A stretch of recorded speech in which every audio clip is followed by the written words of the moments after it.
Red light, green light, red light, green light, red light, green light, red light, green light, red light.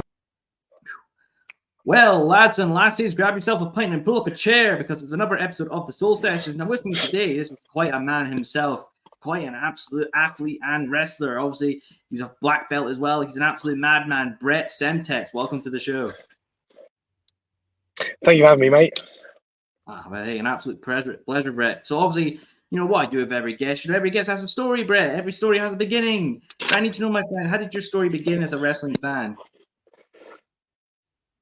So, as a wrestling fan, I remember quite clearly. Really, I think it was about 7 years old because it was about the year 2000, and I remember me and my brother turned on WWF, and we saw like Kane, Undertaker, Rock, Austin, like obviously in their primes.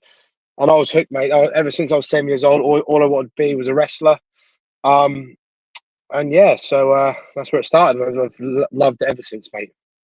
Hey, fair dues indeed, my friend. You mentioned obviously family as well, and wrestling has that big connections with family. Legendary families in the business, the Hearts, obviously the Knights here in the UK that I know you're familiar with. That whole family element of wrestling. Why do you think, particularly in wrestling, it has such a family connection with families passing down the bloodlines of next generations to become wrestlers? I just think it's hard to explain because obviously no one in my family likes wrestling really. My brother don't like it anymore. I'm the only one. My kids aren't too fond of it. They think it's like my boy thinks it's real and he thinks boxing's fake. So but yeah, when it comes to obviously like legendary family, you know, like the Knights and everything, the thing is, once you're born into the sport, it's very hard to not be a part of it. When you see like, you know, your parents and your siblings doing, you know, performing in front of thousands and, you know, becoming this awe-inspiring superstar, it's what's the word I'm looking for? It's, you know, once you feel that getting a bit of it, you know, you want to do it. Do you know what I mean? I can't think of the word. Is it not contagious? Well, I don't think the word is, but it's, I think once you're exposed to it, it's all, you know, you can't get away from it.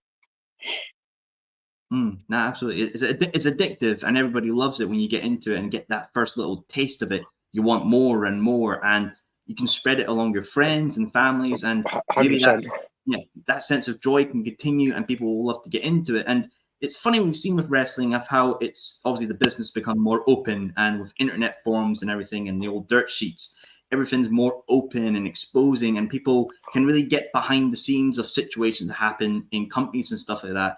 Do you think that maybe puts a bit of a damper on wrestling, that it's so open and people can just type into Google and know things that go on behind the scenes and not just enjoy what's told on television? Of course, obviously, you know, everyone wants to know what's happening before it happens, and then it ruins the whole point of wrestling. Like, you know, if I want to show my friends, I won't ask them what the outcome. I'd rather watch it and you know, enjoy watching it live with the fans. You know what I mean? And the same with me. Like, you know, if my family come watch, they always ask, you know, what's the outcome? I'm like, you have to watch and enjoy it. Do you know what I mean? Like, yeah, I'm not a big fan of the whole dirt shit. I'm not a big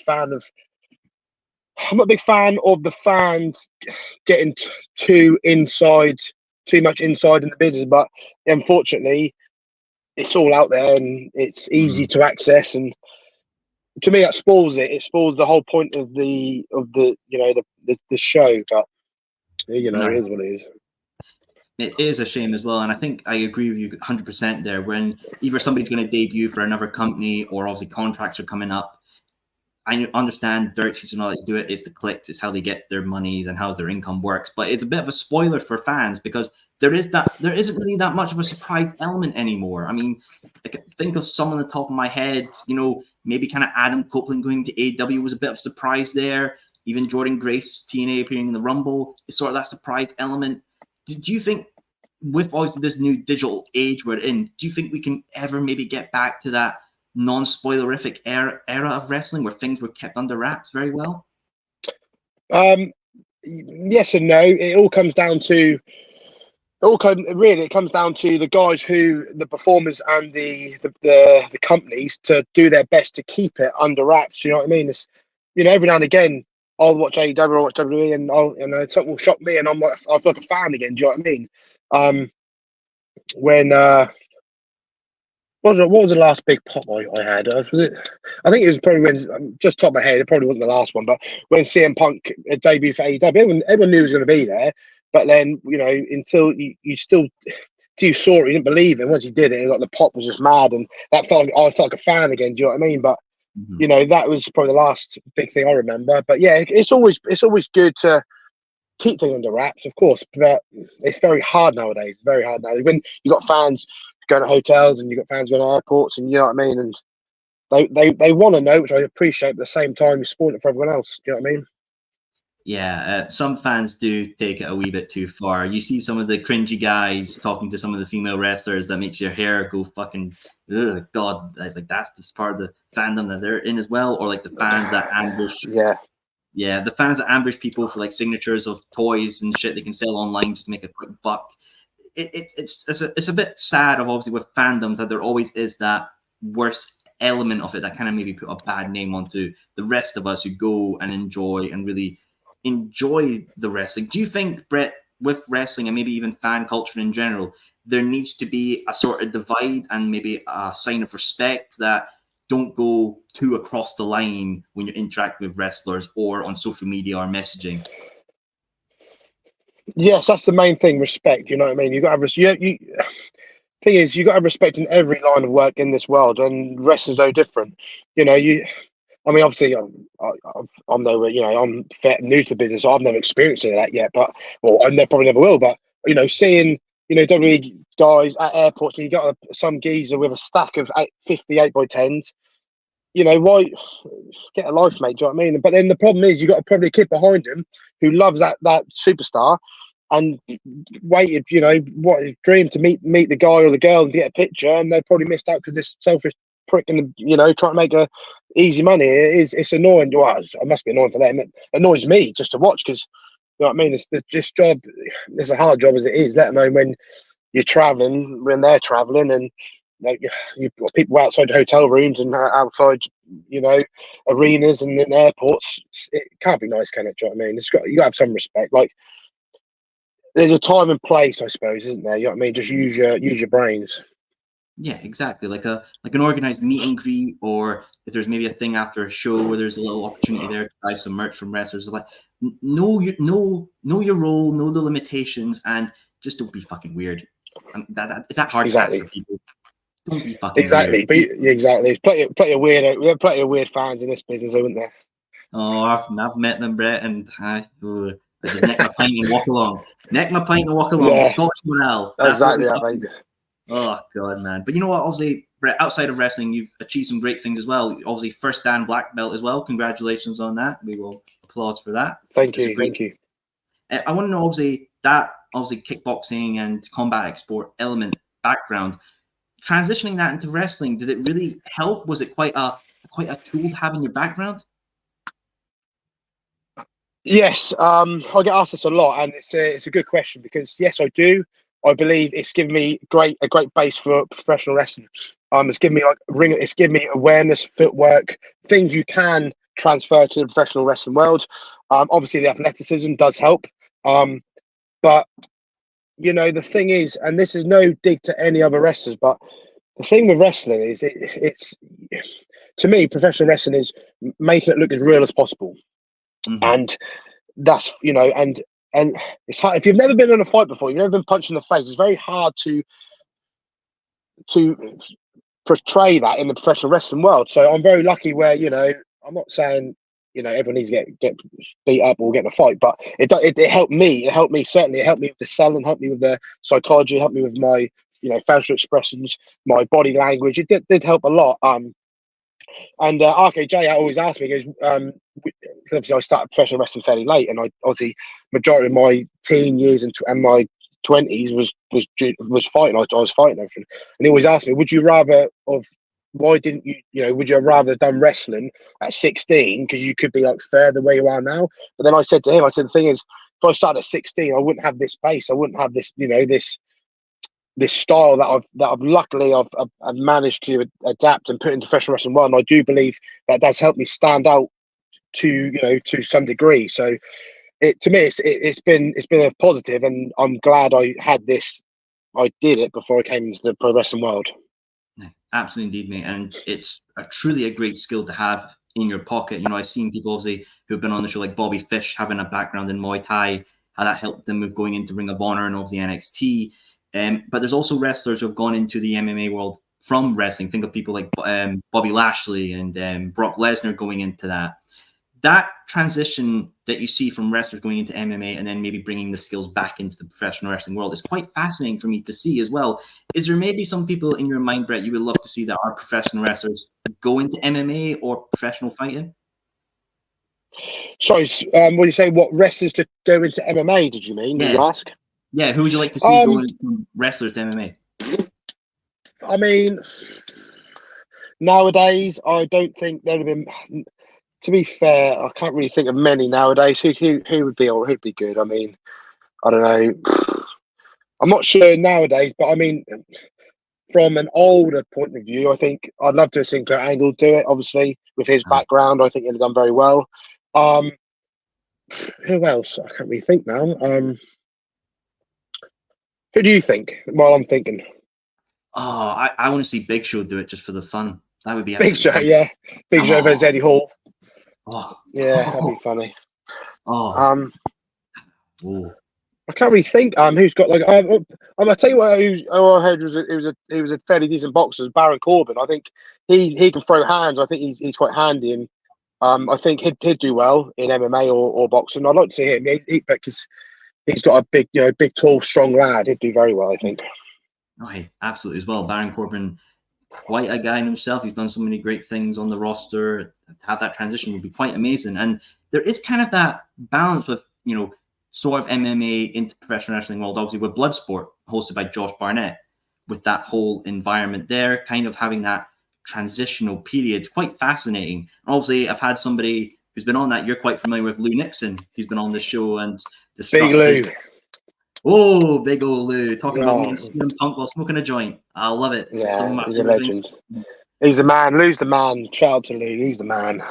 He is the man indeed. But I want to know as well, Brett, your thoughts on obviously Josh Barnett, his legacy, and making Bloodsport. Do you think that's quite a fascinating aspect of the wrestling world?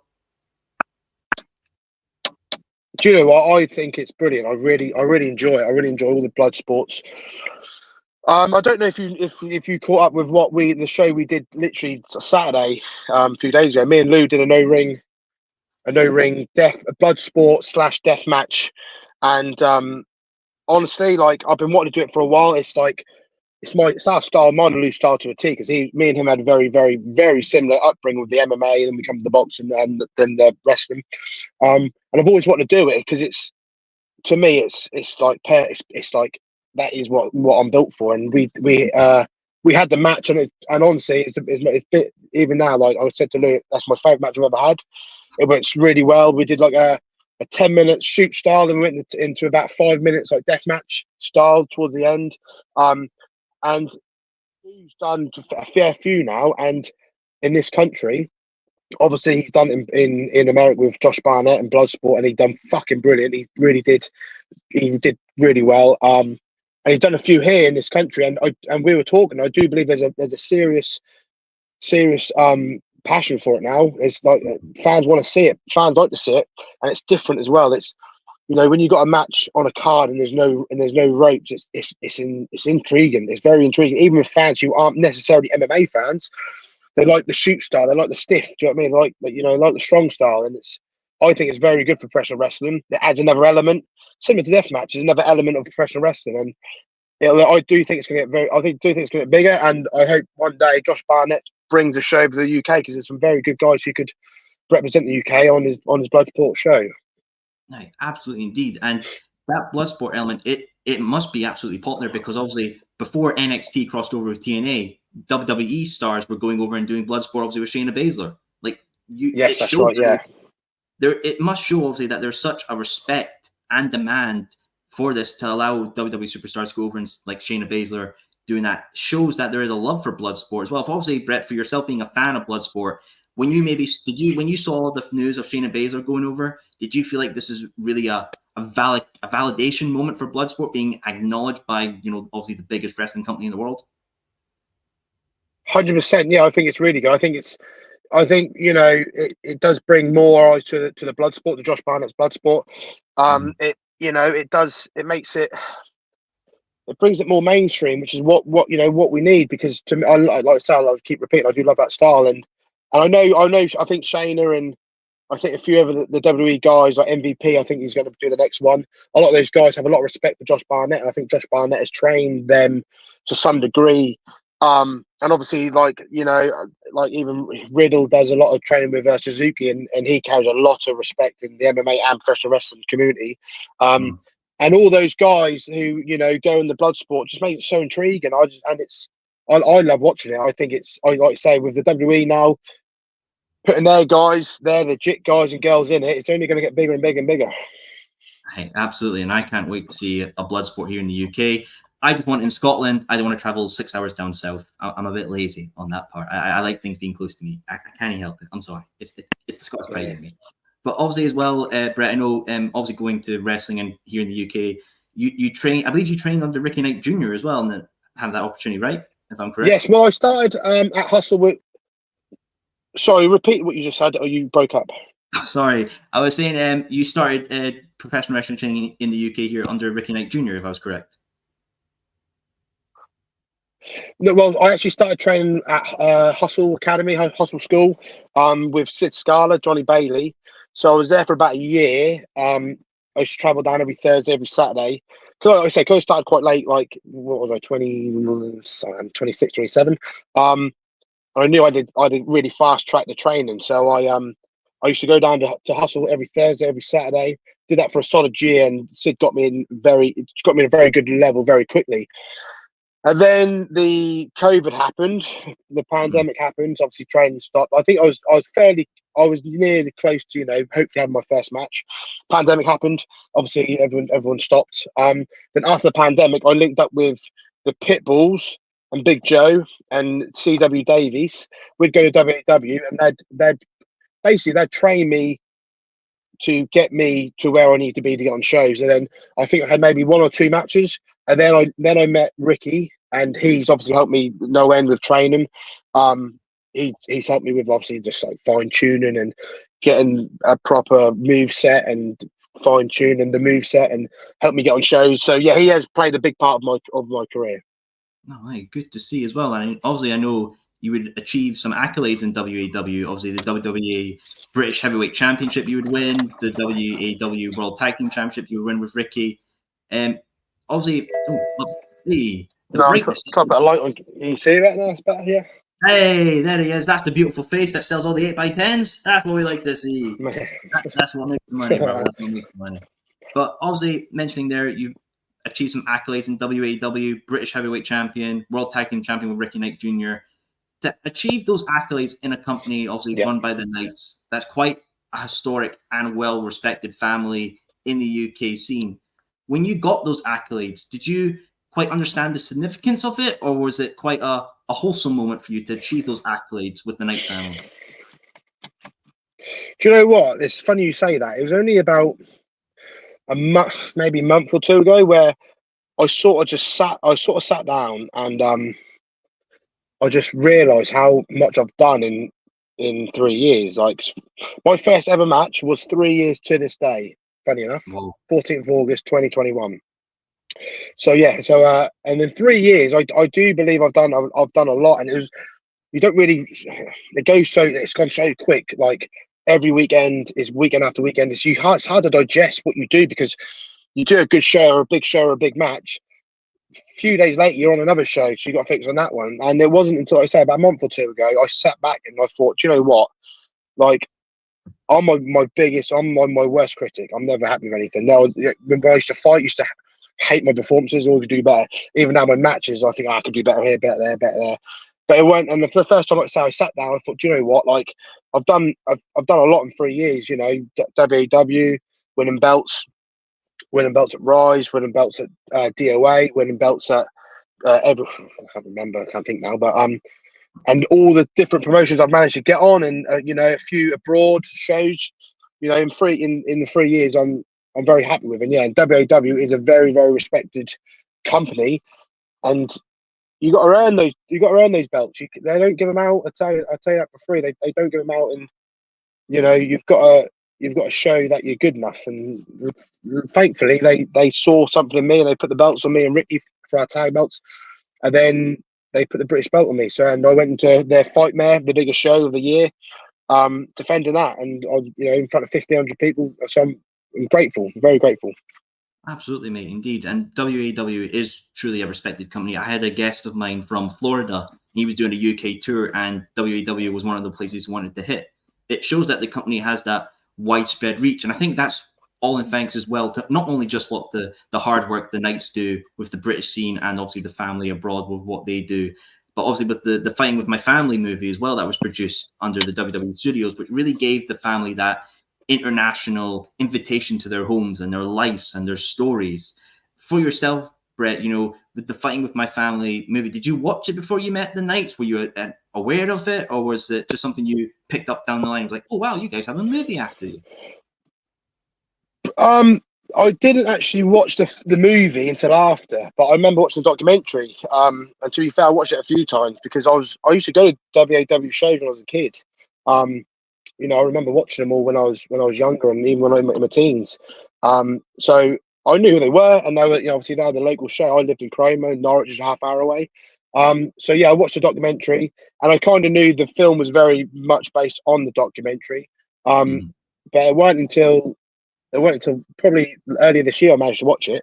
But yeah, it did bring like good, more light on the family. Whether thing is, people love them, they hate them, but one thing is that they've been doing it a very long time. WW is probably one of the longest, probably if not the longest British company. Their setup in Norwich and their performance center is probably the best in Europe, and that's not me just saying. They got the state of the art television crew, and the ring set up, the former TNA ring, and the building, and they got some very, very underrated wrestlers there. They train very well, and one thing is for sure, when you go there, they do some very, very, they do put on some very good wrestling shows. So yeah, I'm glad. Obviously, it's good for them. It's good for wrestlers. Good for the British scene. It's good for them.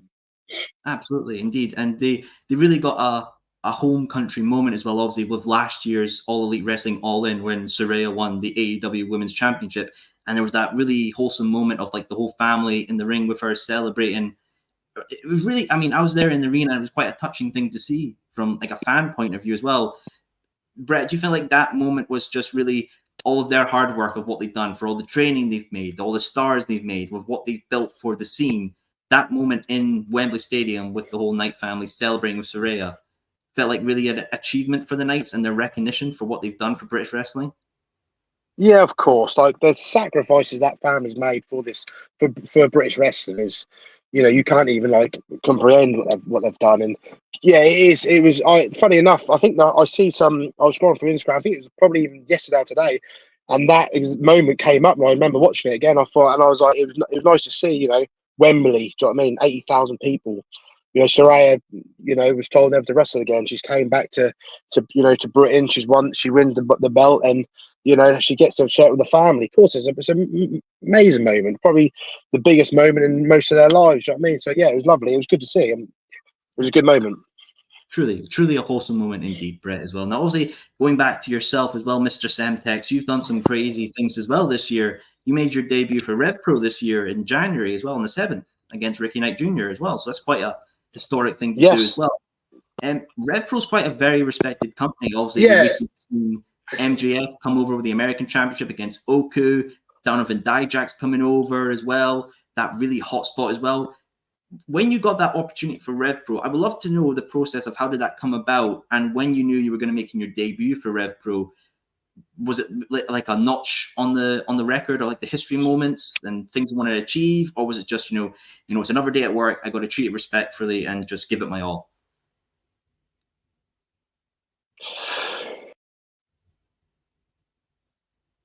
Are you still there? Yeah, still here, sir. Yeah, it was a massive moment. Of course, it was a massive moment. You know, Rev Pro is the biggest, in my opinion, the biggest wrestling company in Europe. And you know, the even the ties they have to, you know, AEW, New Japan is massive, and to get the opportunity to perform in London at the 229 against Ricky, who's, in my opinion, the best in the country, one of the best in the world.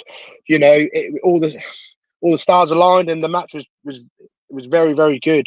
We did fucking we did kill ourselves, kill each other. To be fair, I'm very proud of that match. You know, it was to share that moment with Ricky. It was massive when I first started. When I first started training, I wanted, you know, the two. Of course, you want to hit Progress, you want to hit Rev Pro. They're the main ones. When I was training at the time, you know, the roster that Rev Pro had was incredible. It was like wild, you know, it was mad, and the wrestlers that are on there today are all world class. And you know, I'd love to just to keep going back there and mixing up with them all. Do you know what I mean? Obviously, I got to wrestle Michael Oku, which was a brilliant experience that helped me learn and develop. But you know, you got people like Luke Jacobs, I think would have a good match with. Um, Cameron Carr, I think would have a good match with. I'd love to wrestle Leighton Buzzard. You know, JJ Gal is fucking brilliant. I'd love to fucking wrestle him. Sorry for swearing. So yeah, hopefully, you know, every match I've been there with, I've enjoyed. And Andy's a top bloke, and obviously, you know, of course, the plan is to go back there and to stay there and build myself up, and hopefully one day get get some big main event matches there. Mate, absolutely, indeed, mate, as well. And obviously, Rev Pro they've got quite a special show coming up all in weekend, the 12th anniversary show at the Copper Box. Quite a stacked card as well. So many things going on there. It's actually going to be my first Rev Pro show that I will be attending. And I'm quite excited to just see the buzz about the company as well. And there obviously will be a lot of international fans coming in for All In that might see Rev Pro. For these new fans introduced to Rev Pro, Brett, what do you think they're in for as a treat for this 12th anniversary show? Obviously, with a stacked card of, you know, Luke Jacobs versus Oku, Donovan Jijak versus Gabe Kidd, 8 amazing women matches apparently with the Cutthroat Collective against Team Nightshade and all that. So many things going on. Do you feel like this 12th anniversary show will be a big statement point for international fans to get introduced with Rev Pro?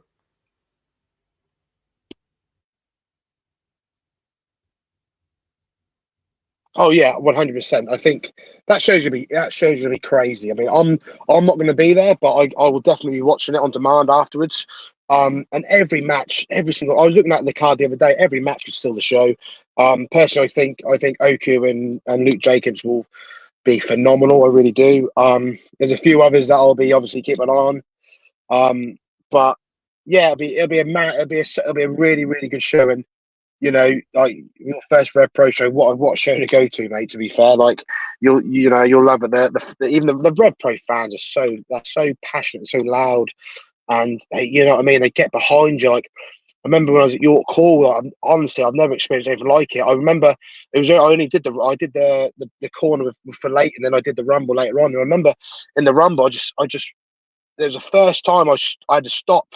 I just looked around. And I've always watched. You know, York Hall is the history behind York Hall mad with boxing and everything else. And I've always wanted to perform there, and I remember being there, and it was like so loud. And I was taken back. I was like, Jesus, like this is a big moment. So I took just a second to get it all in. Then I thought, let's fucking go. I think I remember chinning Gabe Kidd and chinning someone else, but but yeah, that was mad, mate. Like the Rev Pro is. There's a reason why it's the biggest in Europe, and you know you and all the international fans will see why when you know next week. It'll be a very, very, very good show. Absolutely, mate. Hopefully, I'm not too pitched. I can actually remember it, because that's my biggest worry, is getting too fucked and I can't even remember shit. But digress. Scottish attitude, we always labour on as we do. Now, obviously, as well, Brett, you've actually been up to Scotland recently. Obviously, you and Lou Nixon, Bleeding Gums Wrestling. You were up here in our cold fucking neck of the woods. I want to know, obviously, the opportunity to come for Bleeding Gums, obviously with Lou defending the tag team titles. What was it like, obviously, coming up here to Scotland and wrestle with Bleeding Gums? Oh, I love Bleeding Gums. Andy, who runs it, is a top bloke. Really, very nice bloke, brilliant promoter. Very passionate, very, very, very passionate about deathmatch wrestling.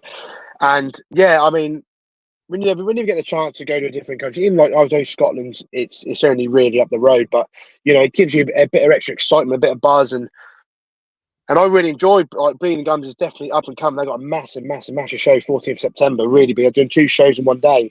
They got some big like imports for that, and I'm booked elsewhere on that show on that night. But I know like the boys and the guys and the girls will kill it on that show. And hopefully, the show after next, I'll be back on with Lou, and we'll be kicking some heads in on defend that belt. And who knows if they create some tag team belts, then obviously me and Lou will take them like we took the 6W ones.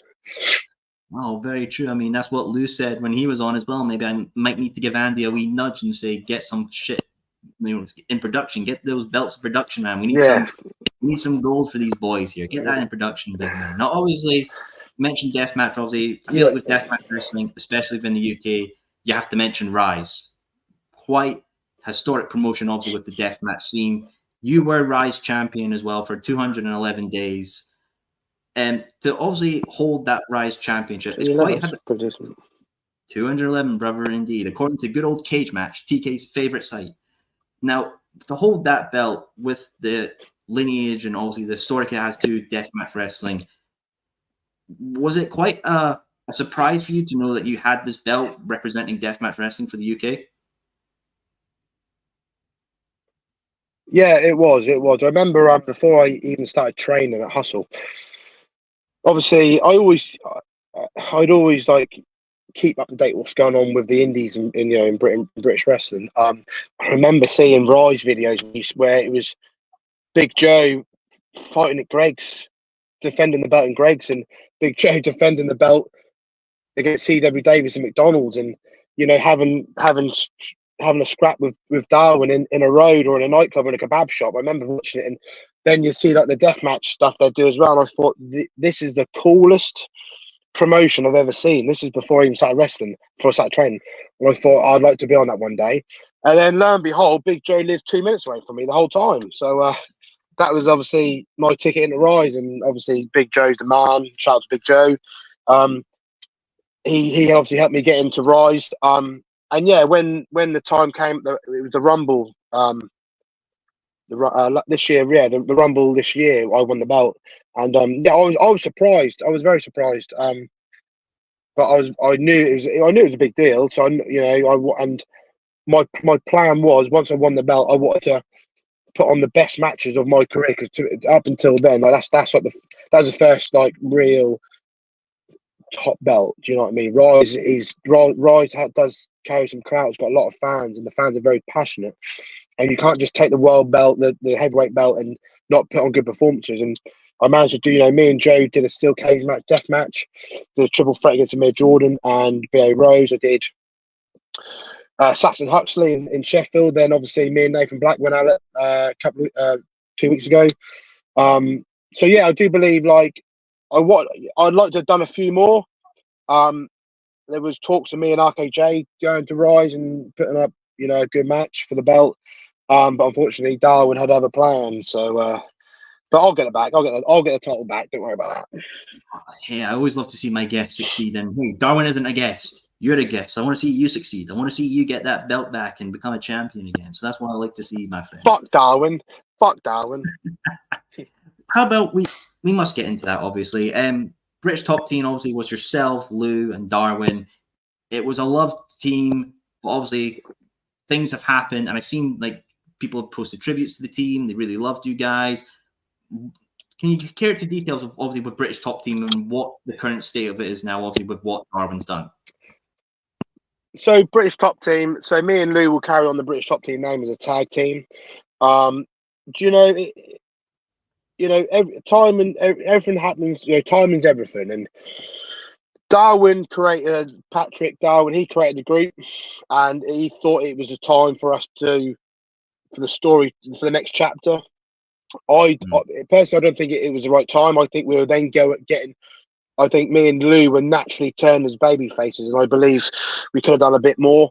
Me, Lou, and Patrick, we formed over 2 years ago, and in that 2 years we did become like real good friends, and we are real good friends now. And the chemistry was so real between us. The promos were so funny. It'd take 50 takes just for us to get a promo, because I'd be laughing the whole time and Dan would be getting stressed, and then Lou will be doing Lou. And it's just shame we didn't really get any of that on camera, because that would have got plenty of views. But yeah, BGT will continue with me and Lou, like I say, and who knows, in somewhere down the line we might reform, but I don't know. We'll see. Never say never in professional wrestling. You never know when things can come back up and get the old band back together as well. But I think it's very interesting, obviously, with groups and stories. Sometimes things do have an end. An end always does come, but it's when to find that end.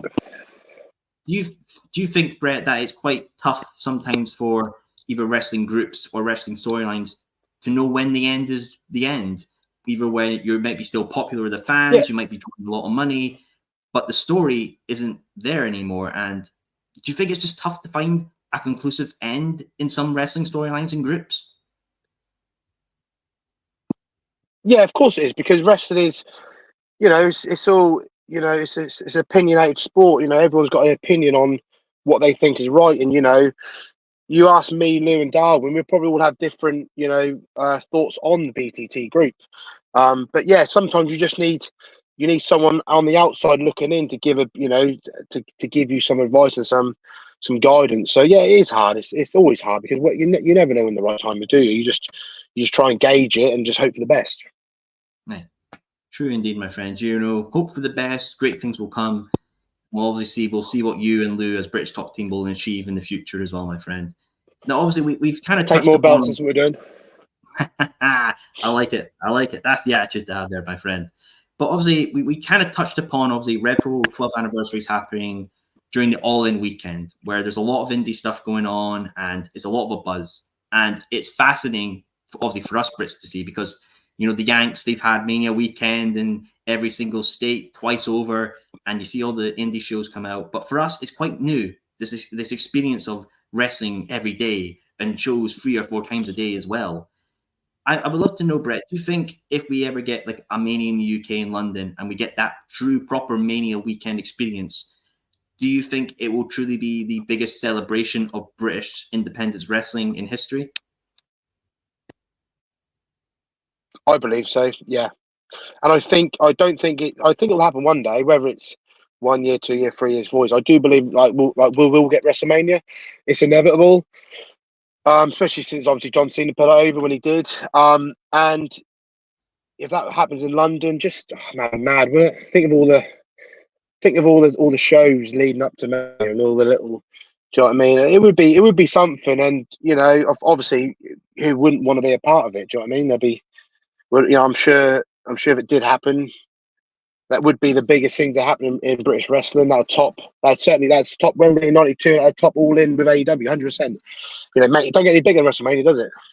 Yeah, indeed, my friend. I'm sure that weekend, whether it's Rev Pro anniversary 15 or 20, it will be you as the Rev Pro undisputed British heavyweight champion. I think that is something we can see in the future, my friend. Brett Semtex as that champion. Wow. Maybe, mate. Hey, all the 8x10s. Think of all the 8x10s. You sell them. You'll be a millionaire, buddy. That'll be a dosh in the pot, my friend, indeed. Yeah. But obviously, Brett, my friend, it's been a pleasure to have you here on the Soul Session. But before our time comes to an end, I would love to ask you one final question. We mentioned Bloodsport and your love for it, and maybe a UK show. I would love to know, if you could get on that Bloodsport's UK show, who would be your dream UK wrestler to face at Bloodsport's UK? You said UK wrestler. I thought you were going to say anyone. So, I mean, what UK guy I'd want to wrestle on Bloodsport on Josh Barnett? Yeah. Do you mean? Is that the question? Yes, that's the one. Yes. I'd want to do me and Lou, 100%. Me and Lou would steal the show like we did at CXW. Because obviously we did it. Neither of us really wanted to wrestle each other, and both of us said. Neither, like I said, I'm not winning. He said I'm not winning. I said you're winning. He said I'm winning. I said let's just do a fucking draw then. So yeah, it would. It'd be incredible. Me and Lou round 2 on Bloodsport, mate. We'd steal the show 100%, 100%, no doubt about it. Mate, I can't wait for that. That'll be Fucking spectacular, my friend, indeed. Well, folks, viewers, thank you for tuning in for another episode of the Soul Sessions. And of course, if you love what you've heard of Brett and his story, I will put Brett Semtex Instagram link in the description of this video. Give it a click, give him a follow, see his journey across the UK scene. And when he does end up facing Lou at Bloodsports UK, you can see you were there from the beginning. Well, folks, thank you for tuning in. Stay well, stay humble, finish your pints, put your chair away. I ain't going to say the YouTuber stick. It's been around since 2005. You know what the fuck you're doing, guys. Come on, I respect you a bit more for that. Right, folks, thank you and pleasure.